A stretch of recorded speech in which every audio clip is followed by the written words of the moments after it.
My name is Paul Ramos. I'm a MA, Medical Assistant PCS2, and I've been in a company for 5 years.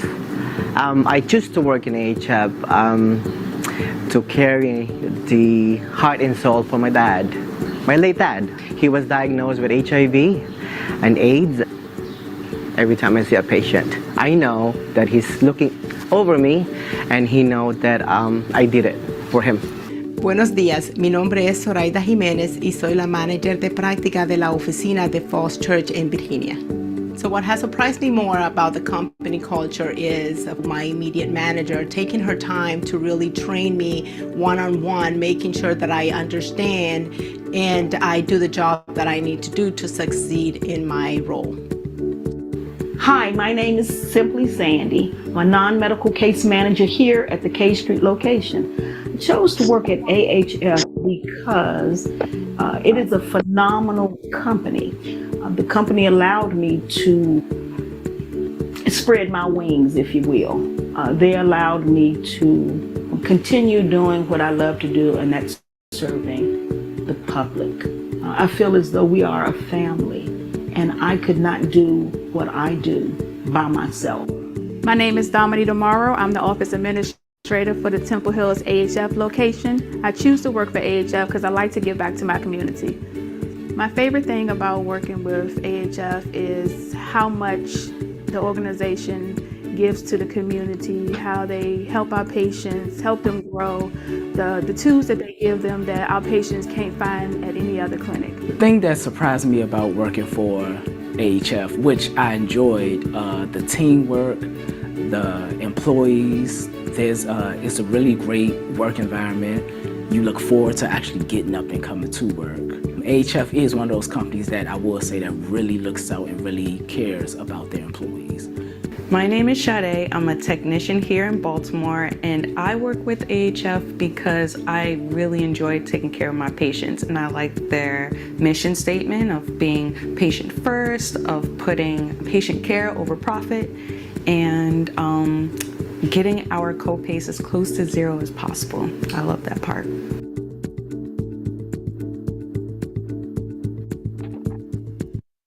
The average baseball stadium holds about 50,000 people, enough to fill a dance floor the size of a New York City block.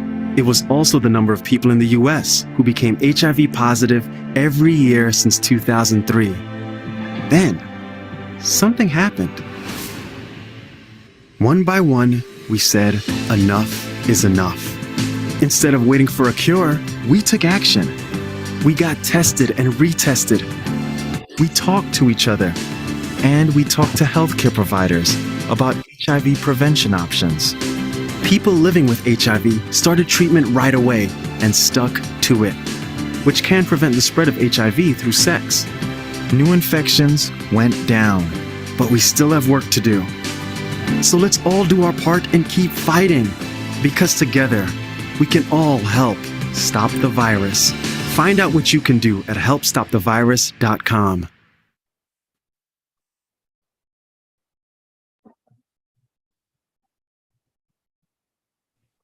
Hello, good afternoon.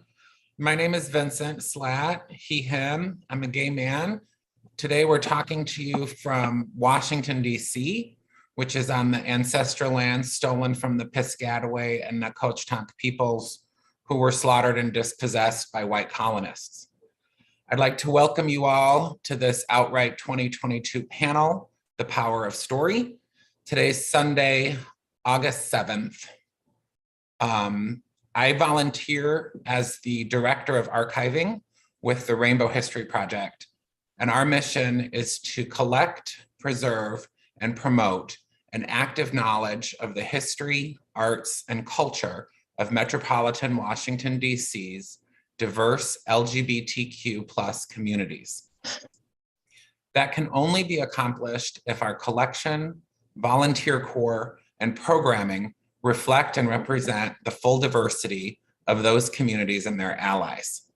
It is therefore our fundamental policy to seek out the active participation and involvement of individuals of all backgrounds, particularly those from underrepresented groups, who agree with and are committed to carrying out the goals of our organization. I'd like to introduce today's panelists. We have Jill Strachan, the author of the memoir, Waterfalls, The Moon and Sensible Shoes, One Lesbian Life.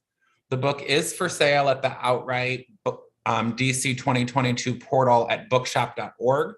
I recommend you all get it.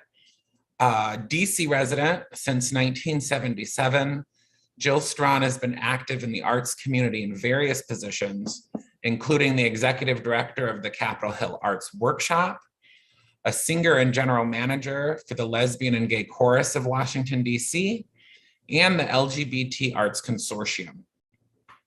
In 2015, RHP gave her the Community Pioneer Award for her contributions to the LGBTQ communities of Washington, D.C. We also have with us Lise Bruneau, who is a stage actress who's appeared locally with Mosaic Theater, Taffety Punk Theater Company, the Arena Stage, Theater J, and the Shakespeare Theater Company. As one reviewer has wrote, quote, "She is glowingly charismatic and piercingly intelligent," end quote. Lise is currently appearing in Hamlet and Oresteia at the Park Avenue Armory, Almeida Theater in New York City. These shows close on August 13th, so hurry up and get your tickets. Okay. Our format for today's talk is going to be a conversation with Jill about how she began her writing process. We're going to have a reading from the memoir done by Lise with some follow-up statements and questions for Jill and Lise, then a second reading with questions, and hopefully some time for Q&A. Feel free to use the chat. I'm going to try to monitor those and incorporate what we can. With no further ado, I'd like to turn it over to Jill, and let's hear about the origins of your book project. How did you do a memoir during the pandemic? Well, thanks, Vince, and thanks, Lise, for being here. And many thanks to the OutWrite folks and their wonderful administration of these workshops. So I would have to say that one thing that kind of helped me think I might write something was I did an oral history with the Rainbow History Project back in 2015. And I haven't had the strength to listen to it completely, but just because, you know, it's hard to hear your own voice. But I think it kind of sparked something in me about my story. And we'll talk about people's stories later. But when I retired in 2017, I had several large boxes full of writings, literally articles that my parents had written for different publications, and also their correspondence they were married more than 60 years. Of course, they didn't correspond probably for every year of that, and all the correspondence my mother had sent to me when I was in boarding school in college, she had kept that and kept her a carbon copy on onion paper, which if you've never seen onion paper, it's pretty hard to imagine how thin it is. And so I had this record, this amazing record of not only their lives, but of mine. So when I was thinking about, when I was going through the boxes and stuff, I said to myself, well, you know, people die and we celebrate them to some extent when they die, or later we remember them, but there's never really, there's a point at which those memories fade. And I think that's just life.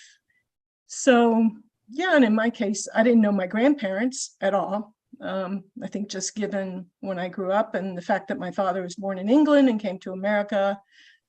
But I thought, well, I would like to see if I can write something that is fair and accurate about my parents, and not as a couple, but as individuals. So that was kind of an amazing task, but I did it. And once I had done those two, I thought, well, I can apply this to other people, because I had letters from different people I had known when we used to write letters. Yeah, before we had email, and we thought that's a letter. It's not a letter. But anyway, so I had all of these primary sources. It was really remarkable. And I was able to piece together the voices of other people in my memoir. And it's not strictly a memoir in the sense that it's not chronological. And you can read it any way you want. You can read it from beginning to end. You can just pick it up and read a chapter that catches your eye, or you could be like me and start at the end. I often start a book 10 pages in and then I switch to the end. True confessions. Anyway, that's kind of how I got started. And then at some point I said to myself, well, I think I might actually have something here. But that's kind of like the Letterman question he used to ask on his show. Is this something? So I said to myself, is this something? How will I ever know if I don't show it to somebody? So I started showing it to a few people who knew my parents, and then also knew my friend Pete, and you'll hear more about him later. And then I found a really wonderful editor who was willing to read my pieces and then would send me critiques. And the critiques were always, they weren't about like, oh, you should capitalize C here or something like that. There's all kinds of software packages that help you with that. But more, this is really interesting. Could you say more, or what do you mean here? This is not in my experience. Can you tell me a little bit more? That kind of thing. So I would say his name is Daniel Weaver. I think he might be on the call today, but anyway, great thanks to him. That's great. A really, really phenomenal process, and good that you had help with the project. Yeah. Help is important, isn't it? We've only got time. We're going to do 2 readings from the selection today, but there are a dozen chapters in the book. Do you want to tell us a little bit about any of the ones you don't include, or maybe save that for later? How do you want to proceed here? Well, I think it's fine just to go to the reading. Okay, well, let's do that then. We're going to turn it over to Lise, and she's going to do our first reading for us. It's called Learning to Lesbian. All right, and I will re-find the document that I just made go away. There we go. To fund my expenses, I took a job as a resident advisor in the Syracuse University dorm system. Despite my reserved countenance, I did not seem to have a problem connecting with a returning sophomore who hailed from northern New York. Her name was Lynn. I was hard-pressed to look away from her luxurious brown hair, a hint of pink bubblegum in her mouth, her fun demeanor, and her aura of spontaneity. She stood out among the other 89 students in my charge. She was vibrant.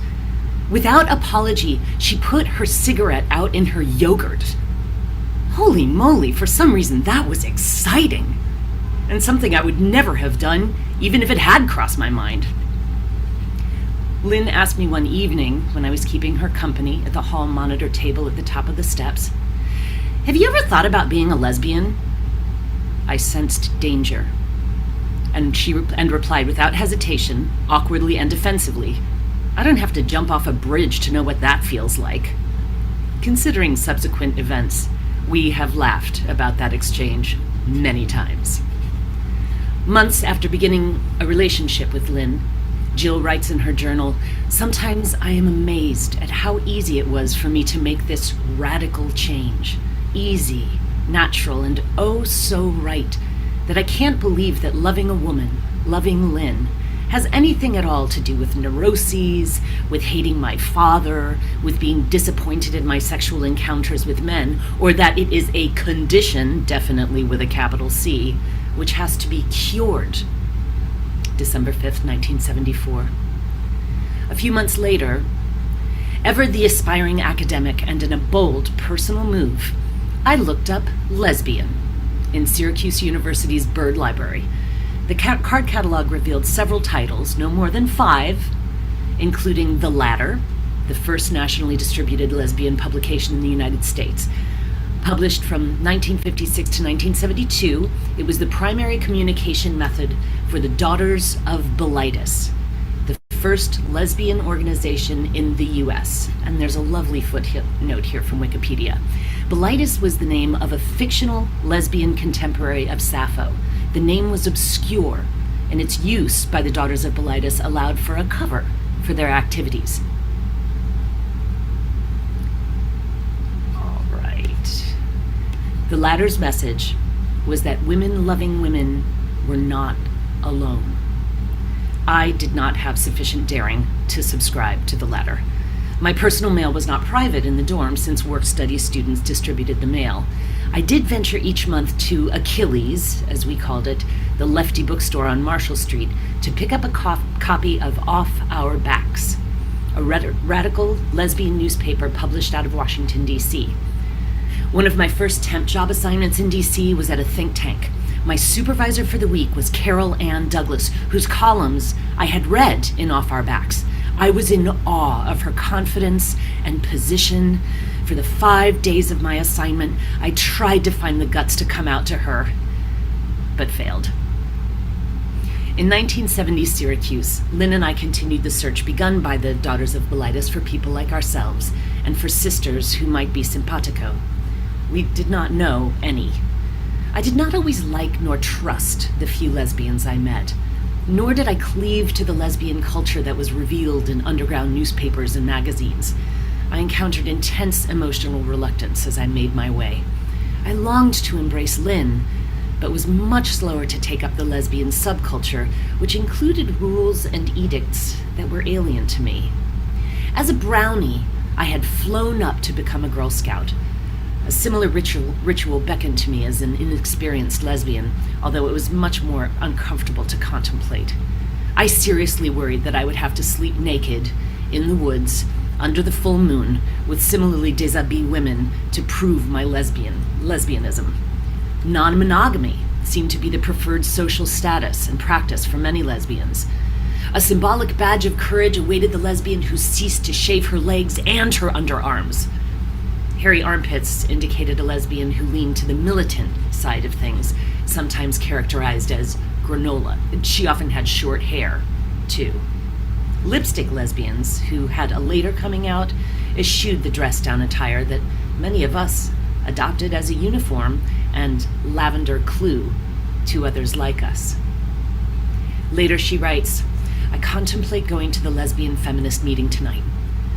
The thought scares me. Why? I've tried to analyze it. Because it's a group? Because my cover will fade for some? Because I'm afraid of being attracted to other women? I don't know whether tonight's the night, but I must go sometime. The next day, in a long journal entry, I reported attending the meeting the previous evening.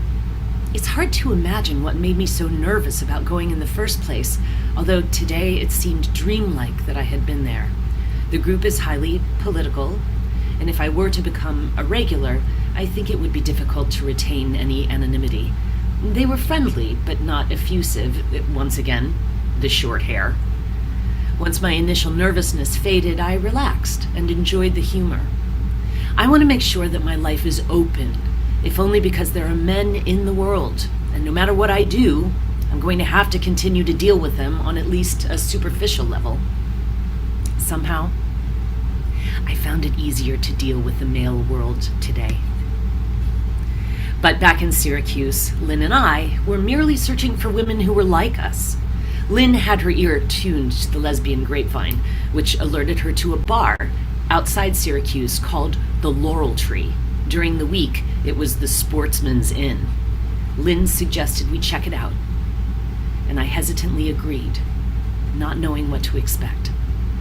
Before we went inside, I sat crying in the car, while Lynn assured me that all would be well. The airy bar was drab, and a bit of a letdown after my embarrassing hysteria. There were lesbians inside, and shockingly, nothing happened to us.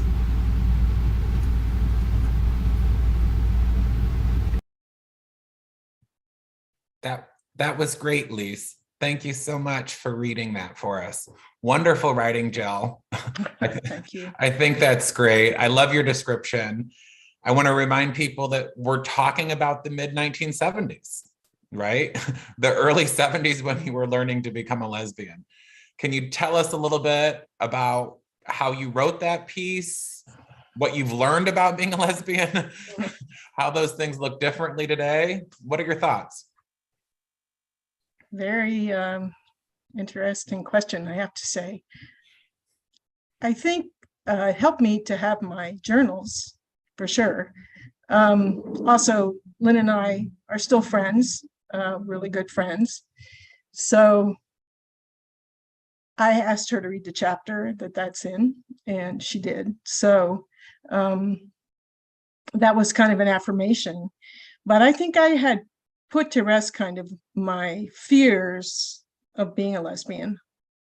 I can say that safely now, I guess, from 2022. But joining the Lesbian and Gay Chorus of Washington was really a bold move for me, but it also was an incredible place of comfort. And there were lots of different people there. So I think that was helpful too. You didn't have to be like, sort of one thing to be in the subculture. Maybe at the beginning, before my time, there was a lot more emphasis on what women wore. Like if they went to, this is apocryphal, so I don't know if I've got it right, but if you went to a bar, a friend of mine who lived in the South told me this story. So she would go to a gay bar, and there were women and men dancing with their same sex. And the police would come in to raid the bar, and they would immediately switch partners. I mean, never discussed anything. It was just, you knew these things. They were in the underground, they were the grapevine, and you did it, whether you liked it or not. So I think we've come a long way, just if I track my own personal journey.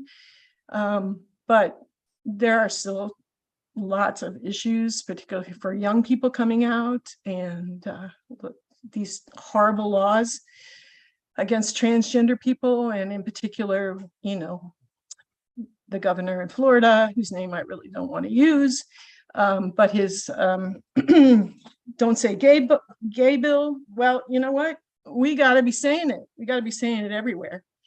And that's why I was sure to put in my book title, One Lesbian Life, because it's only one life, but there are so many things I hope that people relate to, and then they can be empowered by reading the story. So that's kind of my reaction to your question. That's great. That's great. Could I also ask you, that was a couple of decades ago, okay, almost 50 years ago.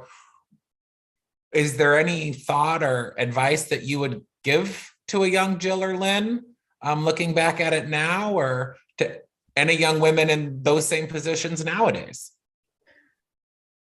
I think I would say more to ourselves or to younger people, but not necessarily the youngest people, that you're a role model, and find ways in which you can be a role model. Be it that you join a group, be it that you sing on a stage as a lesbian or a gay man, whatever it is. And I think that's what I didn't have. I couldn't see any gay and lesbian people. Of course, when I started coming out, I saw them everywhere, whether they were or not. But, I have a friend who, when she came out, there was a guy in her office. Oh, I can't tell this story. It's funny. I'll tell it personally to somebody, but I can't use the word that she used. So anyway, but yeah, she thought this man in her office was gay, and she tried to reach out to him. And every time she did, he went in his office and shut the door, and then he kind of ran away from her. And then ultimately, I don't know if she ever did figure out if he was gay. So, but again, that was in the 80s. So 80s, early 90s. But I think being a role model, being on the Rainbow History Project board, being a member of any kind of board like SMILE, or there are so many different groups these days than there were 30 years ago. And that's a really helpful thing for people who are just looking to see what's out there. And I had singers in the Lesbian and Gay Chorus of Washington, when I asked them, why did you join? And they said, because I came to a concert and I saw you up there.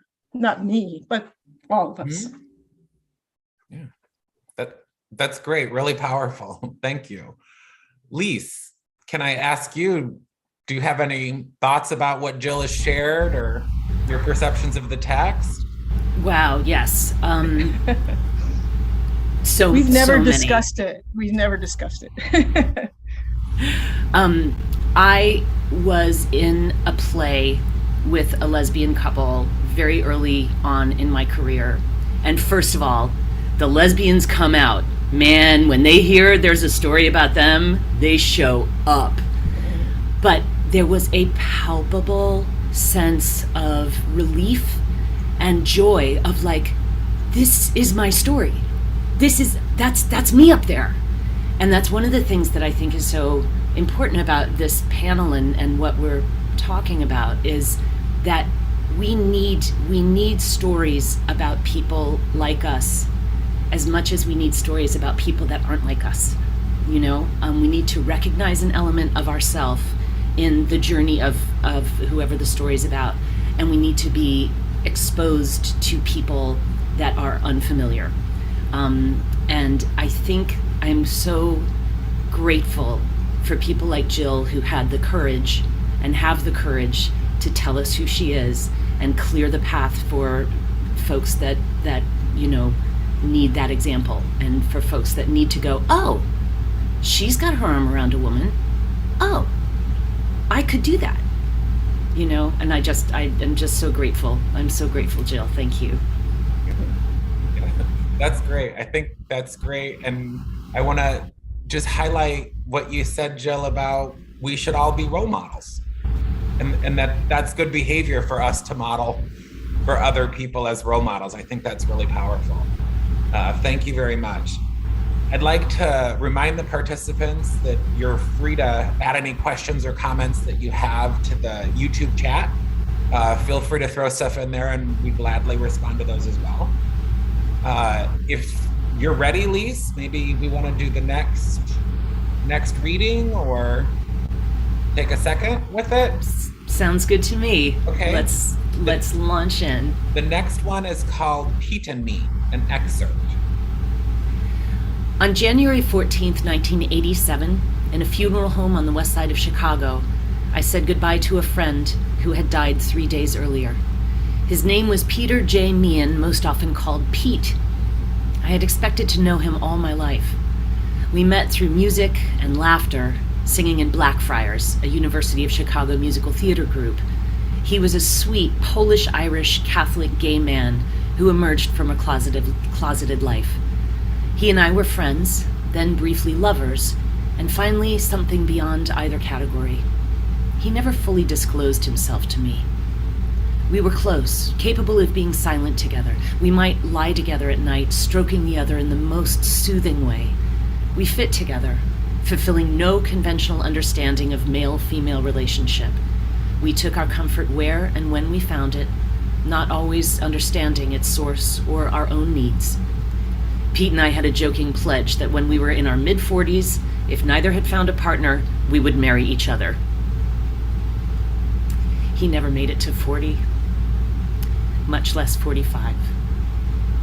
We discussed these feelings a few times, face to face, but as young introverts, intimate conversation was difficult, and we were inexperienced at expressing emotions aloud.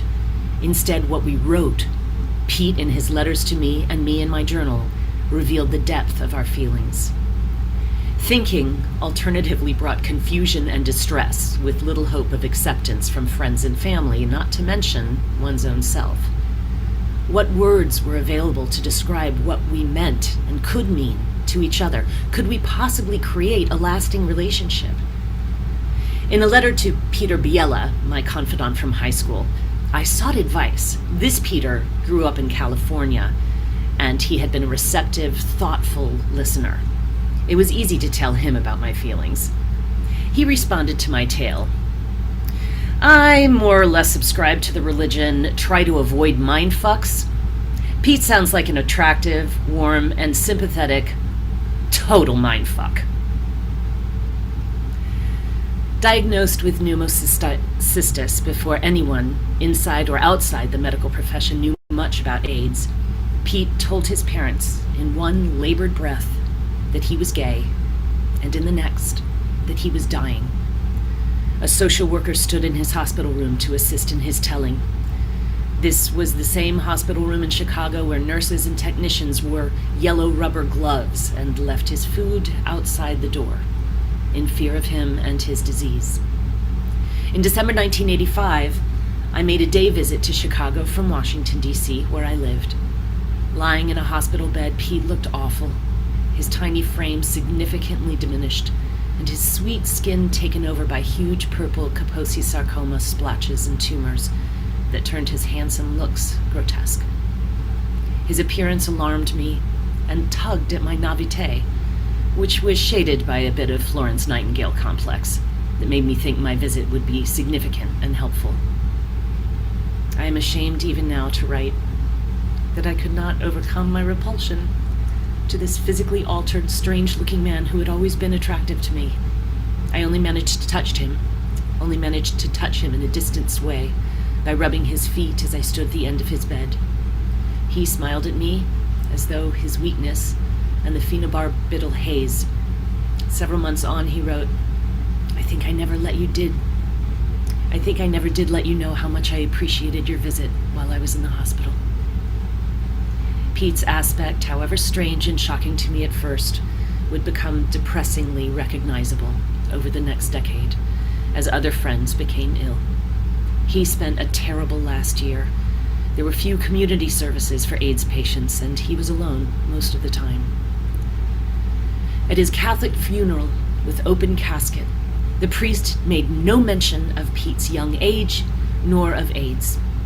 Without access to the backstory, the uninformed attendee would have not understood what had happened to Pete, who died a month shy of his 39th birthday, and if our pact had held true, about 8 years shy of our marriage. Instead, I was somehow a lesbian pallbearer, a huge departure from our whimsical, half-serious plans and from Catholicism's norms. The dark maroon-colored signs of his Kaposi sarcoma tumors had been erased from his face.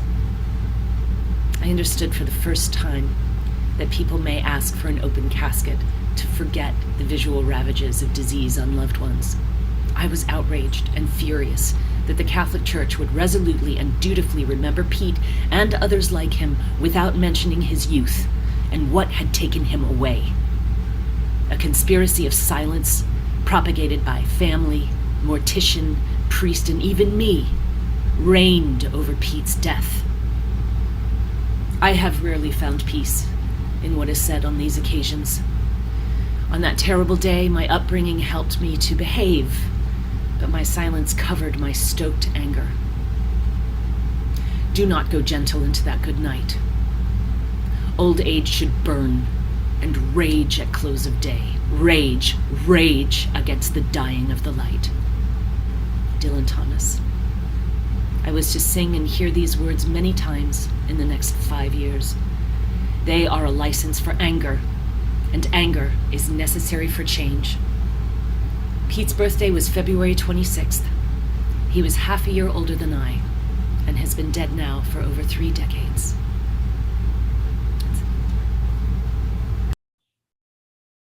Wow. Wow. That's a powerful piece. Thank you for your reading. Thank you for your writing.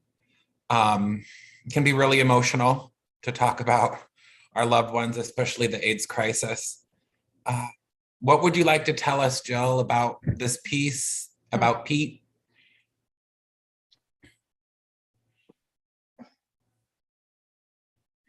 I don't really know. Okay.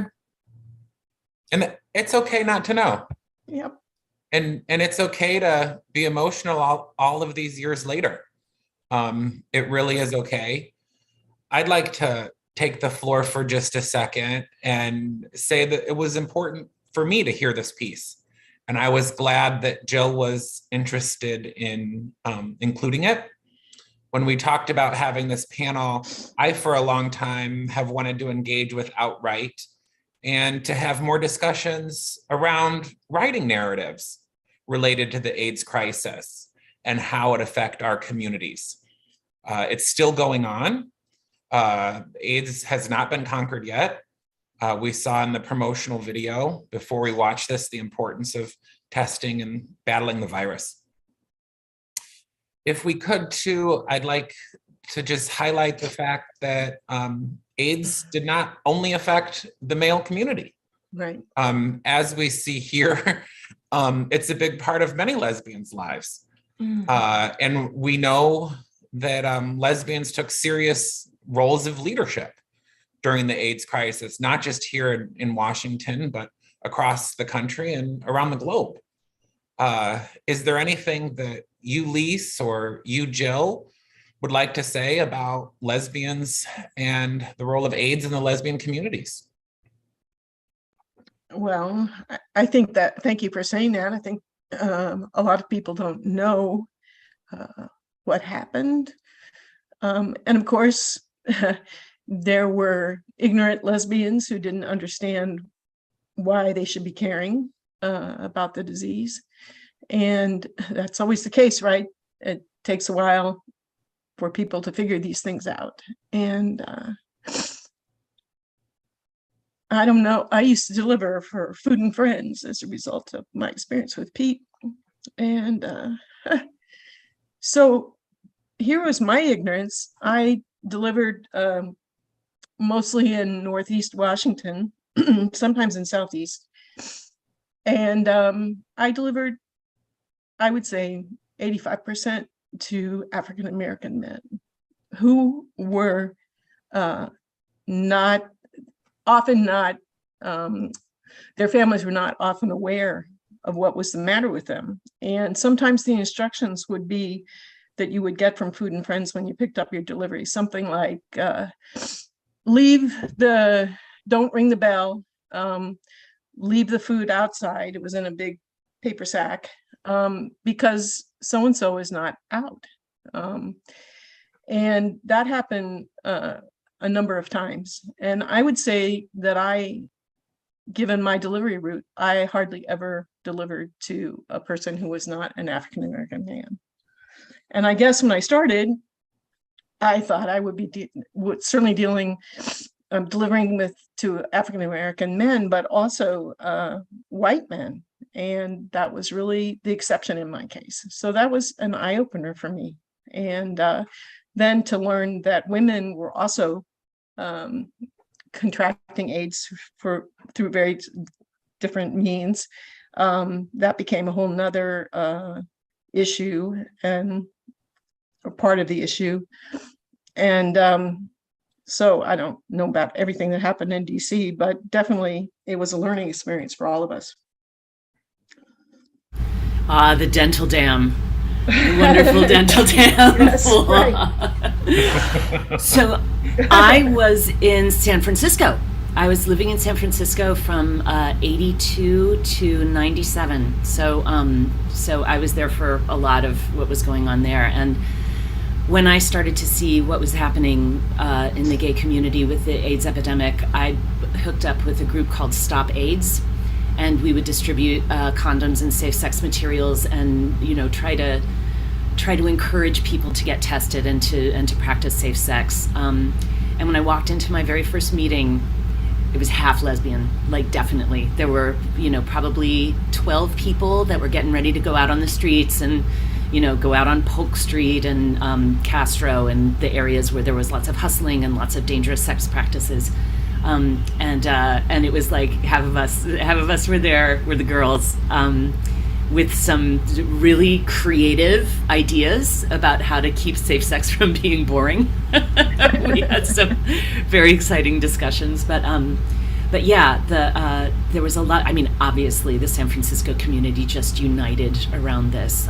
It was an epicenter of activism, and it was wonderful to be a part of that. But I was one of the highlights of my career was playing the angel in Angels in America. I can't believe I got to do it. I can't believe I got to do it in San Francisco in 1994. So we were just dragging ourselves out of the AIDS crisis, and so many members of the community were able to see that show, and sort of like it was so cathartic for so many. And again, from the stage, you can just feel when human beings are going along with you and experiencing, re-experiencing, able to sort of cleanse themselves of this part of their life. At the end of the second show, when Prior Walters says, "We are here, we are not going away,"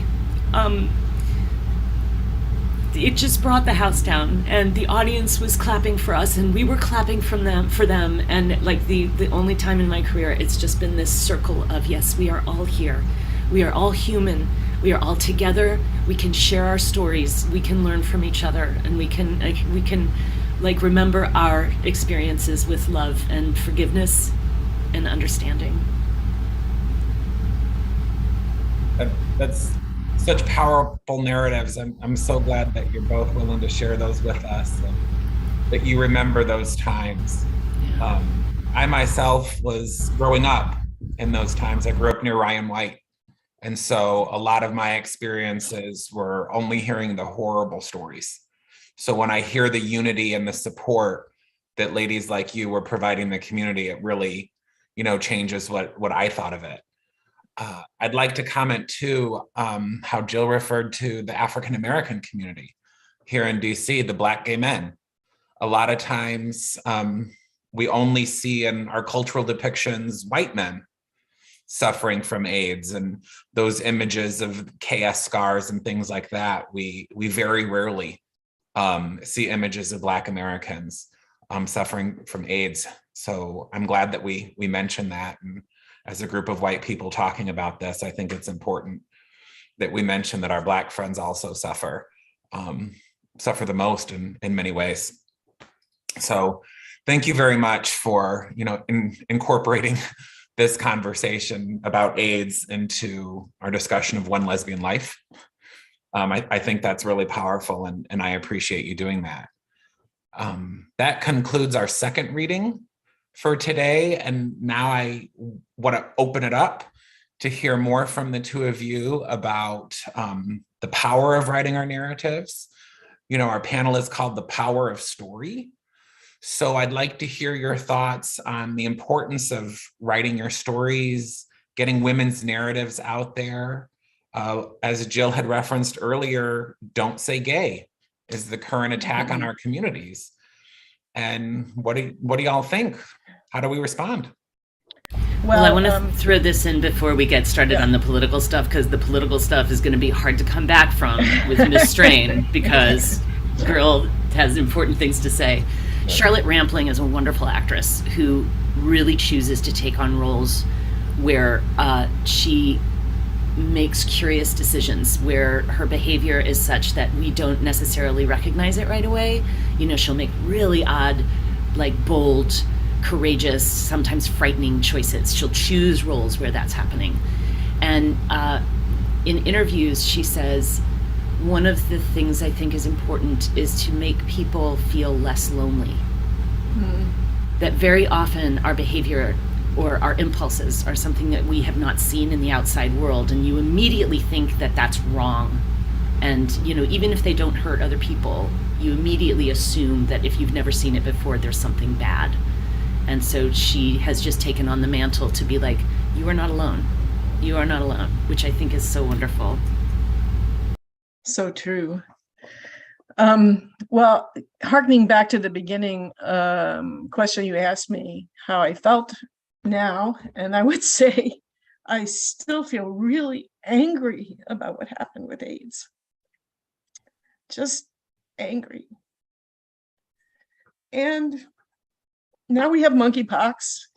I'm not sure it's a one-to-one equivalent, but again, here's an opportunity to do things differently. Let's hope that happens without shaming, without blaming, etc. So what I was going to say, that I think the current political situation, which is also enraging and has caused me not to read the paper as thoroughly as I do normally. And makes me very angry, as it makes many, many people angry. But I don't want to lose the thought that the individual can have an impact. And it's kind of hard to think what that might be, or how what form that would take, given what you read in the paper, and also how a lot of this anger from our country has been shifted onto people like us. And so, what can you do as a person? This is what I did. It really helped me. I bought copies of Genderqueer, which is the #1 book on the list of dangerous books in America. It's a graphic memoir. It takes about 3 hours to read it. It was really eye-opening to me. And I decided to mail copies of it to various governors, whom I will not name, just with a little note saying, perhaps they might want to consider what the book says before they create policy. So, of course, I know that no governor, I've sent out about 6 copies, no governor has read the book because I sent it to him or her. But what I hold out hope for is, having been a staffer many times in my life, that maybe some staffer opened up the envelope, read the note, and maybe it didn't cause any change right that moment, but at somewhere down the line, perhaps it will. And in the process of doing all that, I just felt better. So I think each of us can do something like that. You can write postcards. There are all kinds of opportunities for that, and letters. And I think it's better to do something than to just roil around. So that's what I've been doing. Yeah, that's great. Direct action, being a role model. Very, very powerful responses. Very powerful responses to what's going on right now. I recently had one where the Proud Boys attacked a story hour in my hometown library. There wasn't even a reference to whether or not a drag queen to read. It was the Children's Services Library. And they went in there and they screamed and shouted until it got shut down. And the police had a friendly conversation with the Proud Boys. So I was enraged about that. And I wrote an op-ed to the hometown newspaper, where I used to use the library and I used to be a paper boy. So those kind of direct actions, I think, are really important right now when we're seeing so many attacks against our community and against our equal rights, which is pretty crazy. I think there's also a possibility to turn it around a little bit and just say gay. Yeah. I mean, there's not always an opportunity to say my gay friend this, my gay friend this, or whatever. Just do it. Take the opportunity every single time. Yeah. Right. Yeah. Right. I've started saying it as soon as I introduce myself. Right. To remove any doubt from anybody's mind, I will come out in the same breath with my name and my pronouns. You said that today. That was great. Yeah. Also, I would say, as a former member of the Lesbian and Gay Chorus of Washington, I'm only former because it doesn't exist anymore, but I sing in a small group, and that sort of was derived from the chorus. And we sing songs of social justice, and that also is very powerful. Of course, we're probably singing to people who affirm us rather than not affirm us, but still, I think the message is so important, to say you're lesbian, to say you're gay, to say whatever you are, and own it and take it out in the world. Yeah, I think that's really powerful. And I hope we all do that. And so I'd like to ask you, we've got just a little bit of time left. I want to give you some feedback. We had Delana say how lucky we are to see any LGBTQ folks grow old. Oh, Okay, right? And getting older is the point, right? That's the gift of aging. So I want to thank her for that.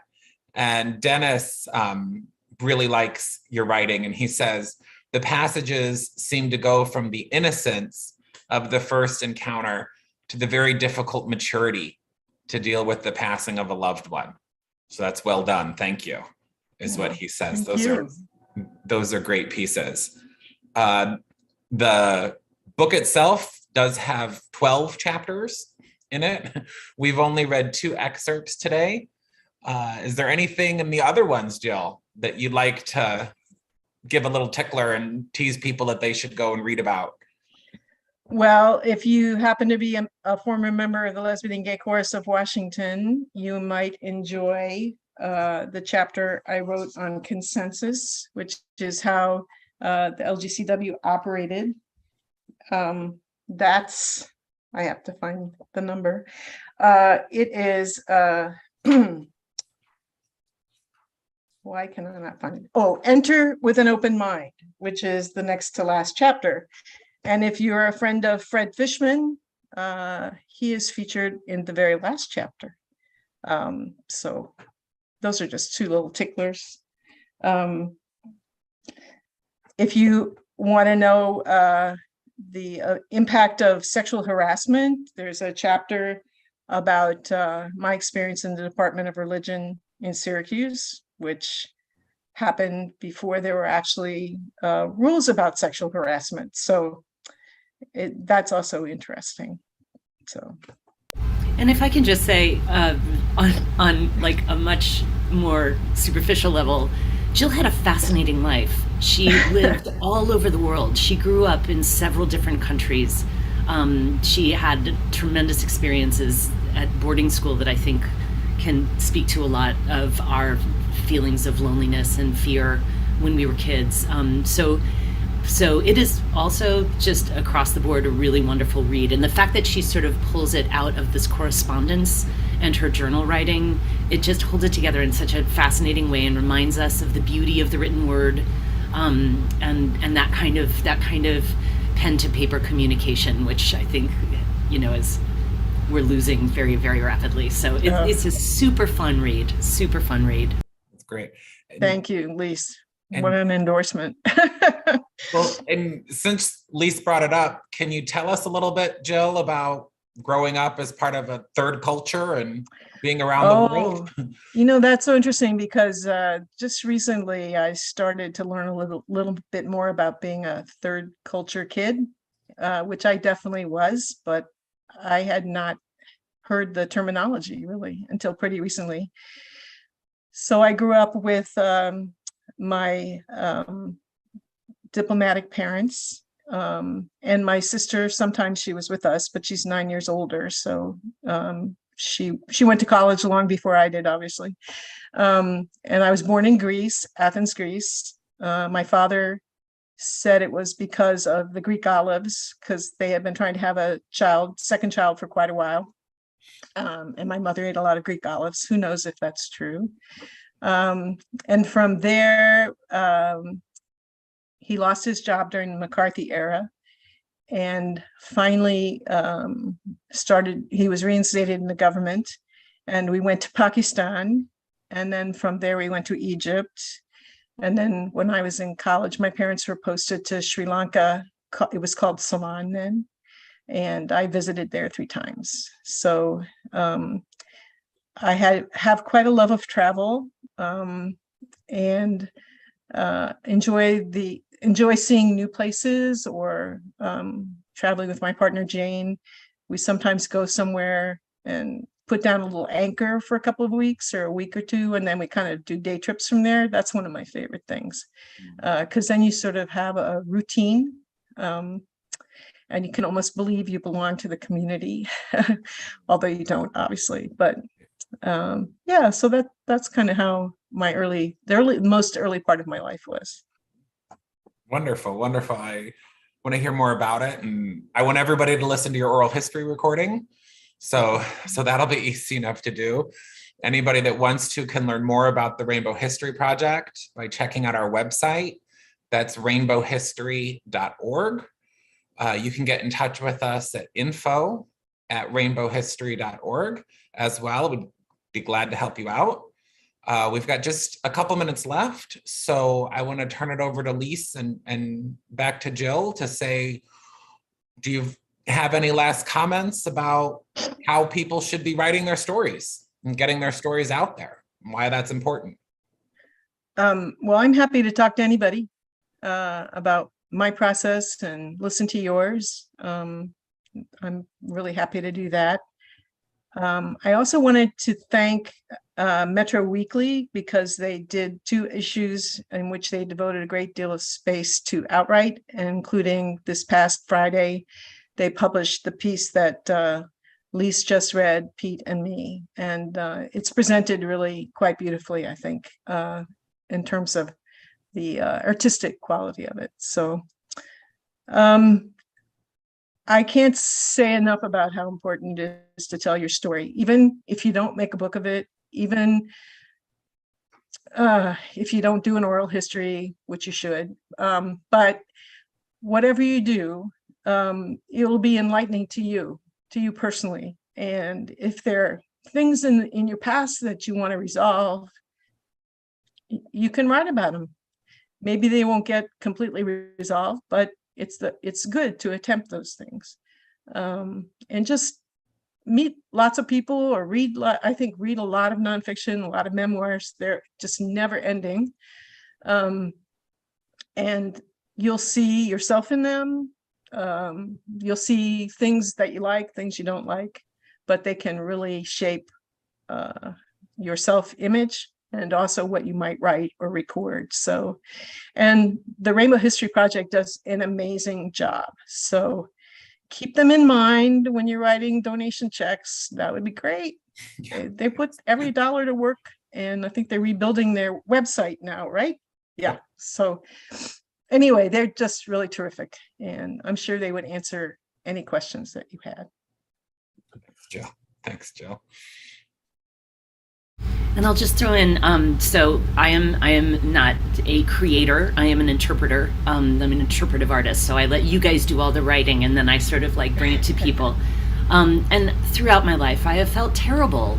My job is to dress up as other people and stand on stage and tell stories. You know, like that's not activism, right? That's like indulgent. That's like, I had a friend who worked, fighting AIDS in Ghana. And I told her this, I was like, there you are in Ghana, like you're actually doing something. And I'm just like putting pretty dresses on. And she went, oh my God. She said, the way that we are spreading the information about AIDS that we need to spread in Ghana is by theater. We're sending troops to each town, they're doing plays, and that's how we're getting the word around. It is essential. And, even though I do feel guilty about being an actor a lot, there is an essential nature to sharing stories. I have a son who's 14, and like his desperation for story is so palpable. Like if he gets cut off in the middle of a story, he goes kind of batty for a while until the story gets resumed. Like we have a need for it, and it's not only in order to recognize ourselves, but to recognize our place in the world and recognize our relationship to other people and our relationship to the world. It's how we learn. It's how we make ourselves our best selves. So bring it on. Yeah, most definitely our best selves. Thank you both so much for participating today. I definitely think I'm going to start writing my memoirs. I want to thank the DC Center for everything they do for our community, for the entire team at OutWrite, who's put on a phenomenal festival this year with programming, with all of the technology that's made this, possible for us.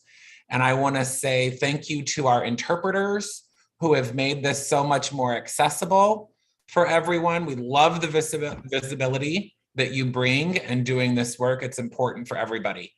Thank you all. Enjoy the rest of the festival. find something good to read. I definitely recommend, soft, sensible shoes. They're important. So thank you, everyone. We've had a great time. Take care. This is the end of our program. Bye, everybody. Bye-bye.